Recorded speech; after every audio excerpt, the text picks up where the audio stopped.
Voy a comentar ahora 6 mitos que han hecho que el modo fluvial en este país sea hoy por hoy el modo más atrasado en cuanto a desarrollo de un modo, pero es un modo absolutamente vital.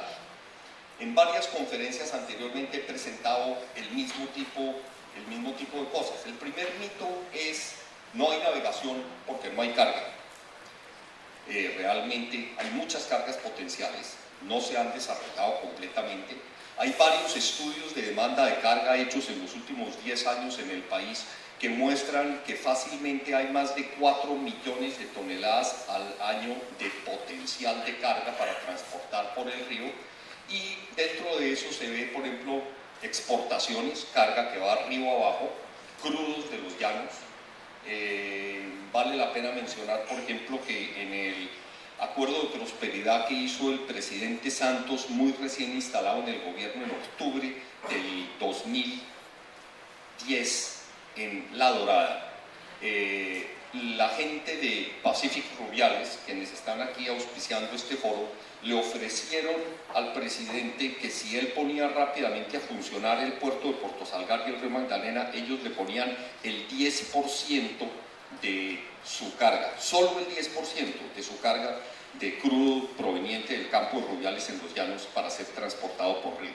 En ese momento ellos estaban manejando del orden de entre 200 y 230 mil barriles día. Ese 10% era 23 mil barriles día. Toda la flota existente en el río Magdalena en el 2010, y hoy por hoy sigue siendo cierto, no era capaz de poder transportar la carga de Rubiales. Necesitaría prácticamente que duplicarse. Carbones, ya los acabo de mencionar. Contenedores vacíos. Bogotá es un sumidero de contenedores vacíos. Llegan cantidades de contenedores, pero como no hay productos fabricados terminados que requieran contenedores para exportar, allá se quedan y son todas las oficinas de campamentos de construcción de ingeniería que hay hoy por hoy se construyen en contenedores, y hay una industria de convertir los contenedores en campamentos de construcción. Productos de arcilla y cerámica, cementos y materiales de construcción, y carga río arriba, contenedores, eso sí, llenos, graneles secos y cereales, lo mencionó también mi antecesor en el uso de la palabra, alimentos para la industria agropecuaria, fertilizantes, agroquímicos, materiales para construcción y cargas de proyectos. Vamos a ver una serie de fotografías que muestran ese tipo de cosas. Esto es febrero del 2011, el transporte de una carga de unas balas de gas licuado provenientes del Tampico, en el Golfo de México, que con destino a Barranca Bermeja. El típico convoy fluvial, también en una composición un poco diferente a la que mostraron antes, donde hay una serie de estos que llevan las tuberías amarillas por encima, son barcazas exclusivamente petroleras. Estas son petroleras, pero tienen adecuada la plataforma para poder llevar contenedores en la parte superior, y estas tienen lo mismo, un taque en la parte de abajo y unas bodegas abiertas donde se pueden llevar graneles con carpas para protegerlos de la intemperie.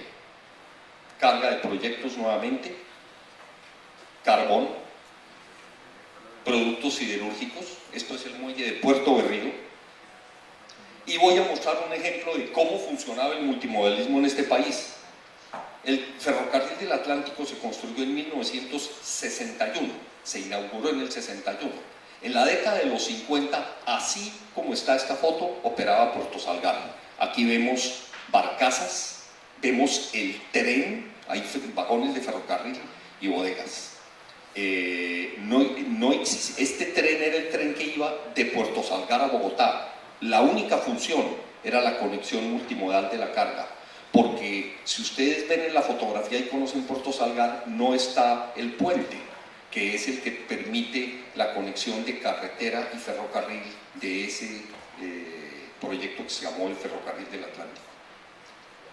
En el año 2003, o principios de la década del 2000, se hizo el último viaje de la naviera fluvial colombiana a Puerto Salgar y fue todo un acontecimiento. Ahí se ve el muelle lleno de gente, absolutamente maravillada de que volvió a llegar un remolcador, porque resulta que los diferentes problemas que tuvo el río hicieron que esto se abandonara.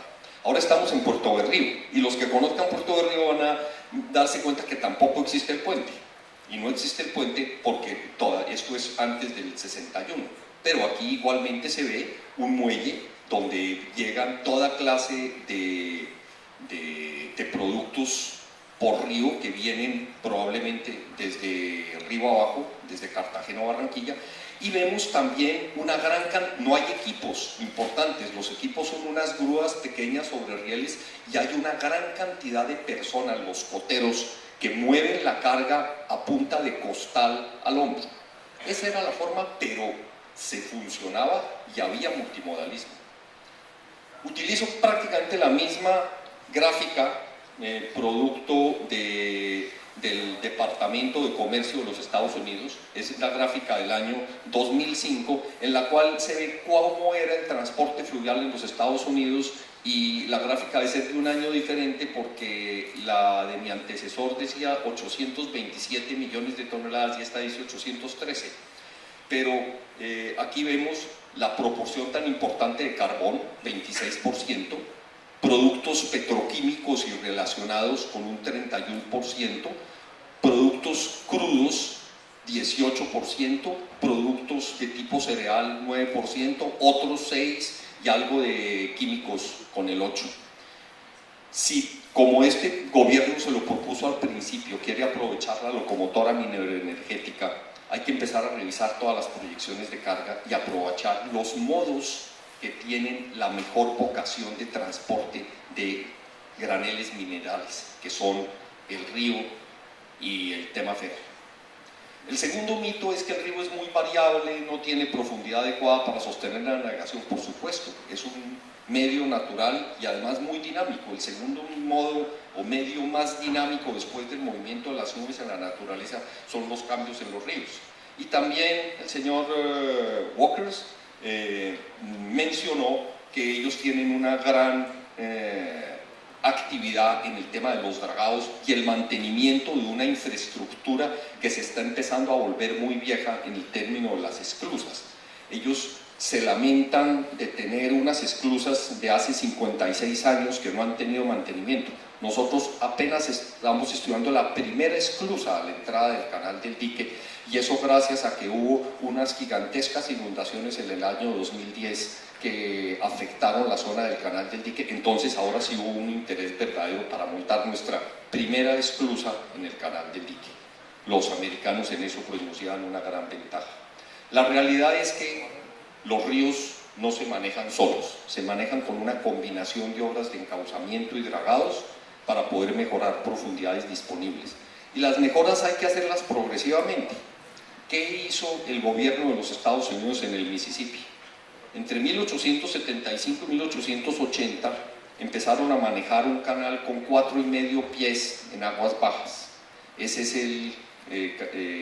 la profundidad con que se puede llegar actualmente a Puerto Río con algunas dificultades. En 1900 lo suben a 6 pies. En la década después de la depresión económica lo suben a 9 pies y permiten un gran trabajo de mucha gente para poder manejar la depresión y dar oportunidades de trabajo, y en 1973 en algunos sectores la suben a 12 pies. En el río Magdalena todavía no se ha comenzado, lo cual nos permite, si buscamos como asesores, como evidentemente se ha hecho, que sean funcionarios que trabajaron con el Cuerpo de Ingenieros del Ejército de los Estados Unidos, el US Army Corps of Engineers, podemos las lecciones aprendidas y los fracasos que ellos tuvieron en este tipo de obras que le dan mucho miedo al gobierno central y a los inversionistas, pues poderlas aprovechar. Y otro tema, y es que en todas las vías navegables importantes del mundo, el Rin, el Mississippi, el Paraná, el Danubio, el Yangtze, se manejan las cargas. En épocas de verano se manejan reducción de cargas. Las cargas son estacionales dependiendo del estado del río.